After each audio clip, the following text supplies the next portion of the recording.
Alright guys, welcome back. We got more James Bond tonight. Finally, the Aston Martin DB10 is here. Also, the new blister packaging has finally arrived. I think this is the first one I've gotten that has this. I buy most of my stuff boxed, so I don't know if this is like the first one. I don't think it is, but yeah. So, new blister packaging. The card size, the cardboard background inside the blister is the same size. Basically what they've done is they've taken the blister and extended it about an inch, inch and a half, and now we have this extra plastic on top that now has the triangular hook. So this is, this is overall a good change. Obviously a lot of people have had complained about the freaking triangle being right here. And honestly, the only thing that they really needed to do was to fix it was to not heat seal the triangle. Like, as you can see up here, the triangle's not heat sealed. That was fine, because most people cut along the bottom, and then you can cut a little bit up the side, and then pull the card out. It's super easy. But, like, you can't do that if this triangle was heat sealed, so all they needed to do was not heat seal it, but I guess they opted to use more plastic that will end up getting thrown away in a lot of cases for people that open their stuff. So I'm not a big fan of the extra material because I throw all this plastic away. I don't have I live in the middle of nowhere, so we don't really have recycling here, like plastic recycling, because I'd like to recycle, but we just don't really have that as an option here. So that's just kind of my gripe with like adding more stuff to it, but it is a really good thing that they changed it because those blisters were such a pain in the butt to open. I've sliced my fingers open twice trying to do it, so anyways, new blister, they are here. Should pretty much be everything going forward has this blister style. So, but yeah, the DB10, I am really excited for this one. This one's been pretty highly anticipated.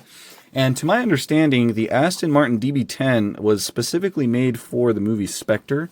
I believe they made only 10 of them. They used 8 for the movie, and then I think they kept 2 as like show cars / museum pieces. I think one of them might have been sold, but the art on this one's super cool. So I have been watching the James Bond movies. I've watched all the way up to the Pierce Brosnan era. I think I've watched the first Pierce Brosnan movie. So I think I've got like 7 more movies to watch.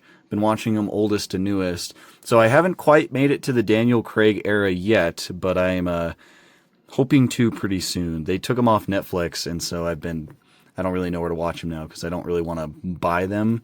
But anyways, besides the point, I haven't gotten to these movies yet, so I haven't seen these cars in action, but I am looking forward to it. But here's the card art for the English version. Obviously, they do them in a bunch of different languages.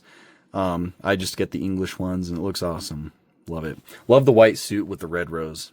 Always thought that looked pretty dope. And I'm assuming this is the villain in the background with, like, the skull mask. So, yeah. So there is that.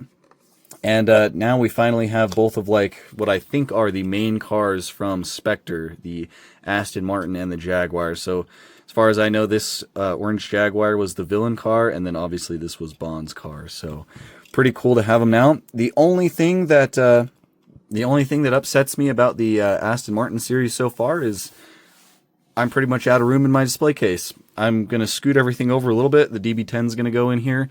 And then I'm going to need another display case for them. So I guess not really a bad problem to have. But anyways, this is going to be Mini GT number 910.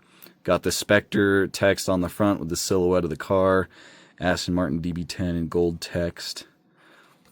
And then here's the info on the back. It is licensed by, of course, the James Bond and all that stuff, MGM. Licensed by Aston Martin, and then there's the information on the back right there. This is 007E because it's the English version.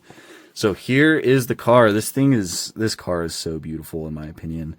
4.7 liter, if I'm remembering correctly, V8 with a 6-speed manual transmission. I don't think it gets better than that. So I have this opinion. I don't know if a lot of people will agree with me because there's a lot of American muscle fans, which I am too, but in my opinion, the Brits have made the best sounding V8s ever. Aston Martin, Jaguar, their V8s just sound so good to me. So yeah, I'm a big Aston Martin and Jaguar fan, so this is really cool. But yeah, so really beautiful silver paint. The Fleck is quite large for what the car, for the scale.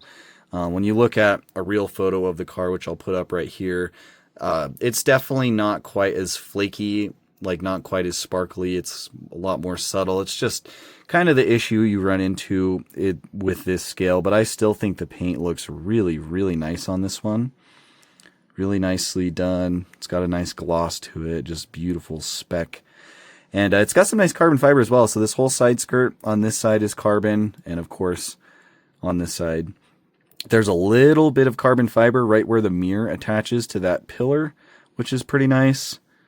And then I think there's some on the back. Yeah, so this whole back fascia right here, this like back bumper piece is all carbon. And then a couple gray exhaust tips down there, DB10 AGB. Very cool. Is there any carbon at the front? Yeah, these two little splitters on these sides are also done in carbon fiber as well. So that is really cool. I think that's all the carbon that's on this one, but it's tastefully done. It looks really nice. They put it where it actually matters. So I call that a win. The wheels on this also look really cool. So it's got a little bit of silver paint on like the front side of the wheel, so around the lip and then the spokes, and then the rest of it is kind of like a glossy black. Really like these two-tone wheels that Mini GT does on a lot of cars. They just end up looking really nice. So very cool there. Here at the front end, headlights look nice, acrylic, and then the daytime running light details are painted on with some like silver paint. Can't really see in the housing to see if there's any bulb detail behind the lens. I'm assuming there probably is though, but the headlights look really good. Aston Martin badge is a separate piece, which is pretty common for all Aston Martins. And this one looks good, but well, no, I guess it's not centered perfectly. But that's my issue. We've talked about it a lot. Most of you guys agree. I just prefer when they print the badges and stuff on. The photo etched pieces by themselves look really good, but then they have to glue them on. So then there's usually glue residue, and then they're usually never perfectly straight or centered. So just print them on. Just print them on. Make them look a lot better, at least the quality. But the front grille looks really cool. I like all the silver lines going through it. It's just a really clean design. And then there's some of these dots on the hood as well. I'm assuming those are I'm assuming that's like venting. I'm not sure though. It could just be a design aspect of it. I haven't looked at the real life car too closely, and like I haven't seen the movie yet or anything. So black interior, it looks like. I'm not seeing any color in there, which is pretty standard for Mini GT. This is right-hand drive, which is pretty cool. The mirrors are rubber. They're pretty thin, stick out quite a ways. I'm assuming that design is pretty accurate for the car. And now here is the rear end. Again, acrylic lights. These ones are just clear. These ones don't have any red. And they almost look like they have a slightly bluish tint to them. But they look pretty good. The Aston Martin badge on the back right there, again, is a separate piece. This one looks a little bit more straight and centered than the front does. And then, of course, the exhaust and all that carbon fiber and stuff. And Mini GTs roll beautifully. No issues there. They've actually, for any of you that haven't heard me talk about it before, they have actually started greasing their axles when they put these models together. You can actually see a little bit of it right here got on the base. It's actually, they use a little bit of like blue grease in their axles. And that's why if you notice in like the past like 100 or 200 past like recent releases, they roll really smooth and really quietly, and it's because they've been greasing them. Like there's not really any like rattling or anything. Like even if we grab one of these, it's the same way. They just roll super smooth, pretty quiet for the most part. So I think it's cool that they have done that. Just a little bit of grease actually seemed to have made a big difference, because Mini GTs have always rolled well, but some of the older releases, in fact a lot of them, they are a little noisy when they roll sometimes, so I like that they have changed that. But yeah, metal base, it does say 2015 Aston Martin DB10 on the bottom right there. Some pretty decent detail. You can see the bottom of the transmission right there, and maybe a little bit of the engine. So that looks pretty good. Feels really good in the hand. It's got some nice weight to it. Just love the silhouette of it. I love the wide flare, like how the front wheels are kind of flared out, and then it kind of gets a little skinny, and then it gets a little bit wider towards the back of the car. It's just such a cool looking silhouette, especially from the top down. So yeah, this thing is awesome. I put a picture up earlier when we were looking at the paint, but I'll put a couple more up, maybe a movie picture, and then maybe like a a show car photo so you guys can see. Just beautiful. It is so awesome. Retail price for these James Bond cars is usually around the $15 mark is usually what I see them going for, like $14 to $16. I think for the presentation that you're getting with the actual movie poster, they've done an incredible job on all these cars. Like, I haven't really had any issues with any of them. Like, just like the nice themed packaging with the gold. I think these are just like must-haves. But I get, like, if there's some people that really don't care about James Bond, and maybe it's a pass. But I think this might be the only release of the DB10 that we ever get, because, like I said earlier, they only made these for the movie. I believe they were all made in silver, and is, you know, specifically made for Spectre. So, like, there's not really any recolors or anything for this, so it doesn't make sense for them to release this one again. So, if you don't really care about James Bond, but you still want a DB10, pick this one up. This might be the only one that we get from an EDT.